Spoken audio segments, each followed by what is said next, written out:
I wonder how many puns I can do on this whole curved displays thing. Here we have two phones that are trying to go against the curve. In this quick look, we have phones that try to bend the rules. LG is flexing its muscle to create a smartphone that is pretty unique. Maybe Samsung is trying to make a phone that is all around a good device. If you put the LG G Flex on top of the Galaxy Round, does it make a perfect circle? It's Joshua Vergara from Android Authority. What's going on, everybody? And today we're taking a look at this curved display trend in a comparison between the Samsung Galaxy Round and the LG G Flex. Now, if there's one thing we have to talk about before we even get to the curves themselves, it's the sizes of these two phones. Something that you may not notice right off the bat or may not have really been put out there is the fact that the LG G Flex is quite simply larger than the Galaxy Round. That might sway you a little bit because if you're not used to very large displays or handling them for that matter, the LG G Flex might be a little bit steeper in its learning curve. But then that's where the curves actually come into play. Now, like I said in the LG G Flex unboxing and first impressions, I began to sort of realize how these curves are supposed to make sense.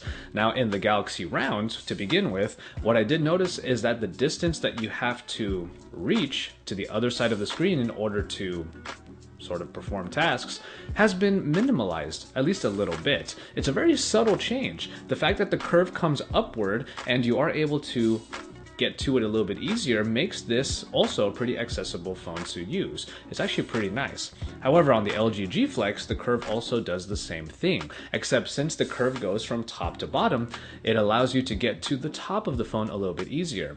And on top of all of that, you do have this curve that allows the phone to lean towards where your hand is trying to reach. And that also allows for the notification drop down to be a little bit easier to reach as well. So overall, these curves do allow for a little bit easier handling. Now that brings us to the displays on these two phones. Now the reason why this is a pretty important aspect is because you have a different resolution for both. The Samsung Galaxy Round does take on the pretty similar display of the Galaxy Note 3 in that it has a 1080p display. Now we know that Samsung is good with their AMOLED displays and it could be your favorite or not. However, what's important here is that the LG G Flex does not come with a 1080p display. It is 720p. And for that matter, you do see a little bit of that curve when you're using those displays, which is actually really, really cool. Especially on the LG G Flex, when you're scrolling up and down, let's say on a website, you do get that sense that it's actually coming around like this. It's actually bending to the curve, the actual elements on the screen, and that's really, really nice on that plastic OLED. In the case of the Samsung Galaxy Round, it's not really the same thing. Despite having that left to right curve, you don't get the sense that it's actually moving across that curve.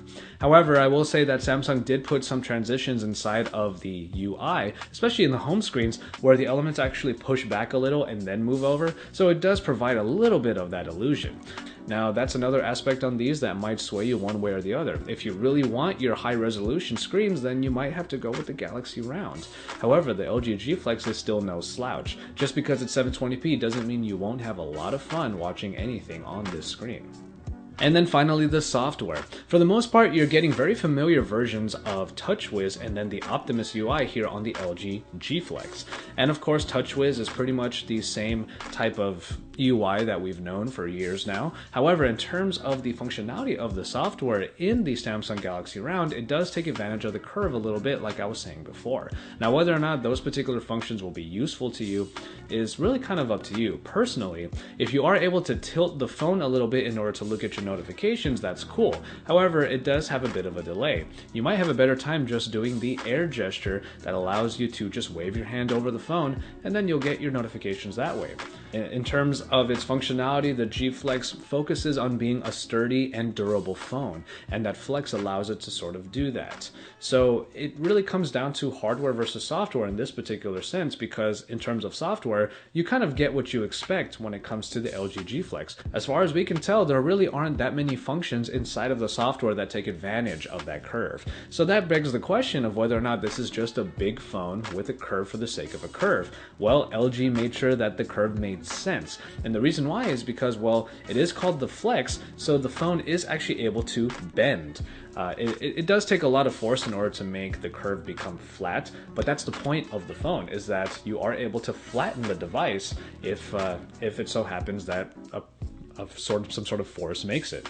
While on the Galaxy Round you get a couple new features, it really is up to you whether or not those are important and will make you want it more than the sturdy or durable phone that LG has attempted to make.